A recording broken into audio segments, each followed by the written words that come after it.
So we're in still kind of a strange time, an urgent time. There were at least 3 blood emergencies last year. Are there any happening right now, like declared blood emergencies at the moment? How are we doing with the national blood supply? The blood supply here is more stable than it's been in many, many months. We're seeing adequate red cells and plasma products most days.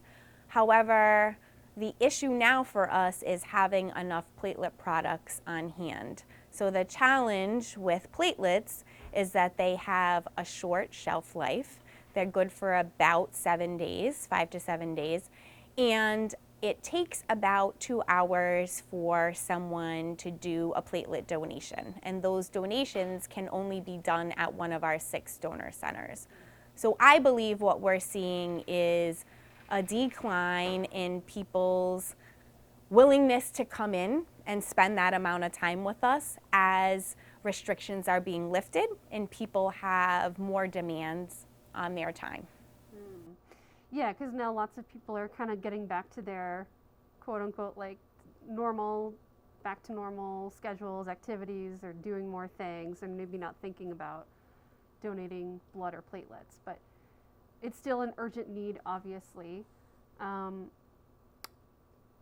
What in recent weeks there's been a couple of different tragedies in our area that have really brought to light, the importance of blood donations. Can you talk a little bit about that and how something like that, a car accident, whatever it may be, really emphasizes the need for these donations to continue? Yeah, so I think every day someone is having a tragedy, we just don't always hear about it. So what's good when families are willing to share those stories with the community is it helps us build awareness about not only the need for that specific person, but just the general need. There's plenty of people every day that have diseases and need maintenance treatments, and blood donation is a part of that. Of course, we always need to have blood available for those tragic circumstances like surgery and for traumas. That's one of the things we struggle with on a regular basis is having enough O-negative blood supply on hand because you never know when those tragedies are going to happen, and you want to have enough of those units available until the patient can be adequately blood typed. I think that one of the benefits of these stories being shared is that oftentimes it helps bring in new donors. And that's something that blood centers really struggle with. So our largest source of new donors are typically high school and college blood drives. And we've really been struggling the last couple of years running the same amount of high school and college blood drives.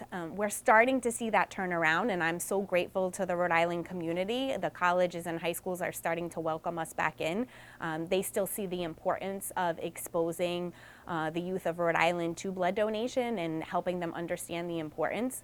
But anytime there is a tragedy, I think it really opens people's eyes to the fact that we need more people doing this on a regular basis. You talked about new donors. In a typical year prior to the pandemic, let's say, how many new donors do you think you could bring in a year?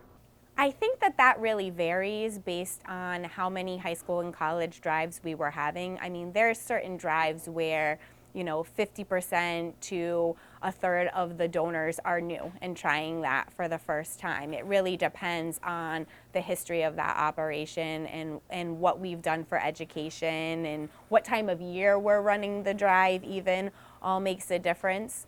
I don't have the exact numbers on hand, but I can tell you that definitely when we're in college and high school season, we definitely see a spike in the number of new donors in a week.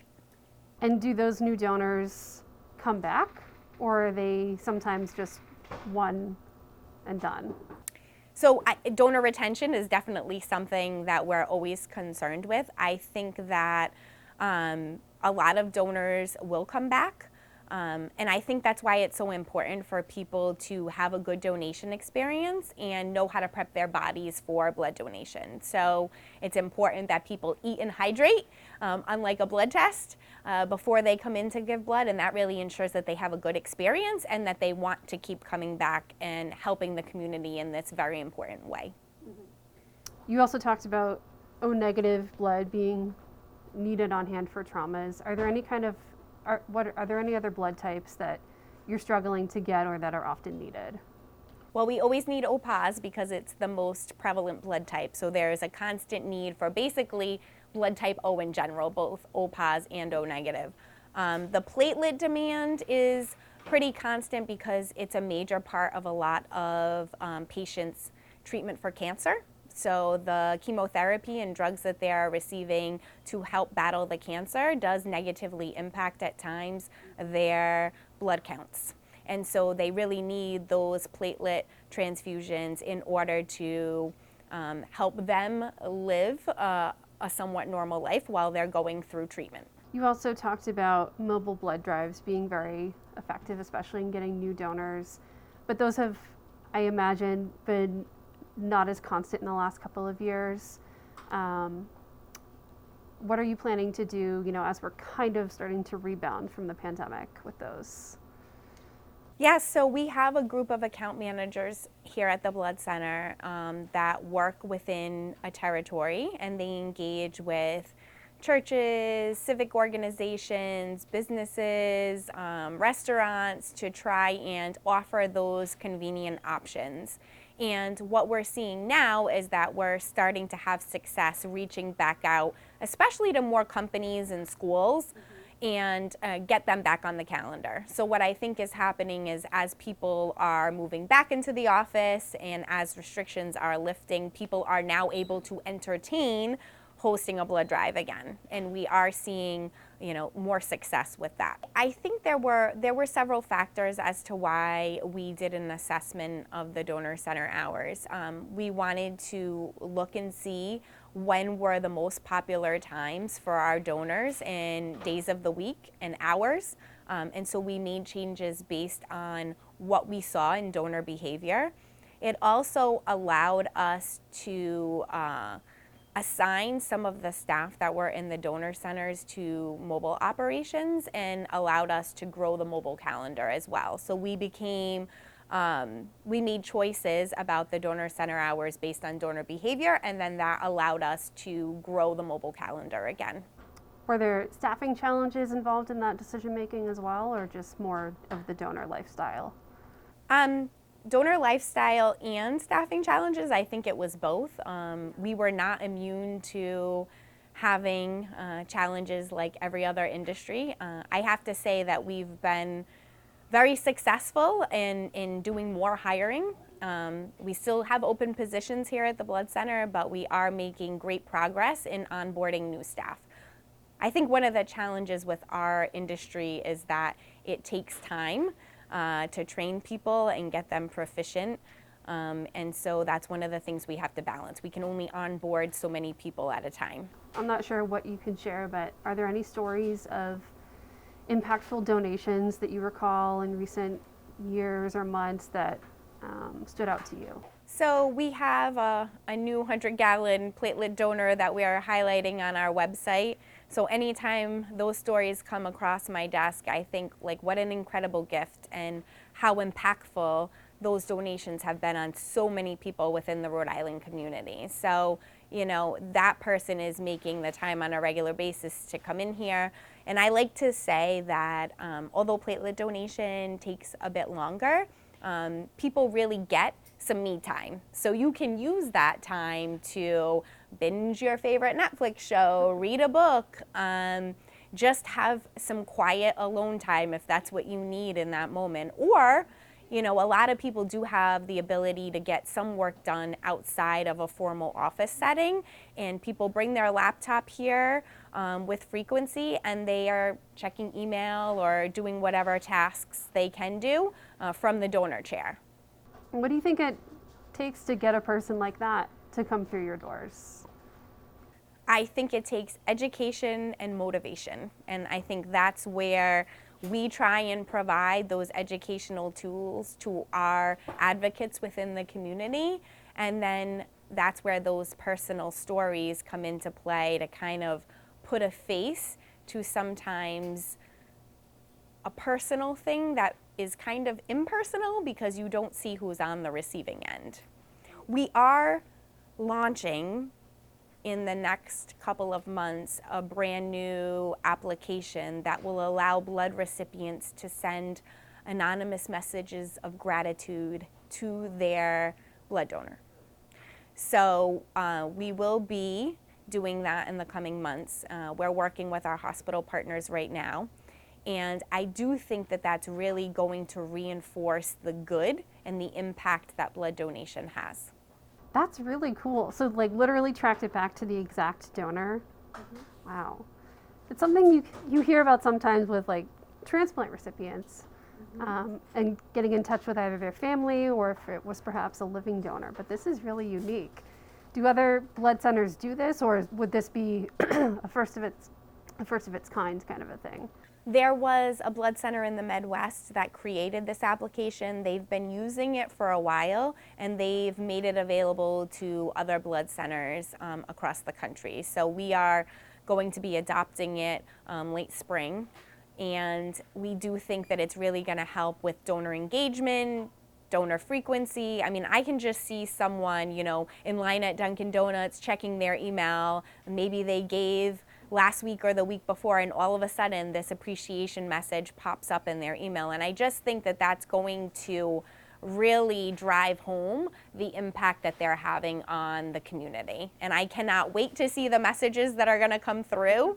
I'm sure it's going to be not only inspiring for our donors, but also for our staff here at the Blood Center. That is awesome. Is there anything else you want to add that we haven't touched on? Anything about just the need right now and what it is like? I think the blood supply is really something that the community takes for granted most of the time, and and in a way it should be that way. But I just like to tell people that basically about 3% of the population is giving blood regularly. So it's a very small number of people that are allowing us to go about our daily lives, and if tragedy strikes, have that necessary blood available. So our job is to try and increase that 3%. The more people giving, the better off we all are, and we're all safer for that. When you say 3%, is that U.S. or Rhode Island? That's U.S. Okay, that's a small amount. Yes. It is, and we want to see that number grow. A lot of our regular donors are older, and as their health changes, we know that they're either not going to be able to give or not be able to give as frequently. So when we're talking about the need for new donors and the need for younger donors, that's really why. In the United States in general, we need more younger people trying blood donation, and then not only trying it, but actually becoming active blood donors, so giving on a regular basis. Other than time and convenience, are there any other reasons why people may think that they can't or shouldn't give blood? I think that sometimes people think because they have a medical condition or they're taking a certain medication that they're not able to give blood, when in fact most people can. So I just encourage people to contact us.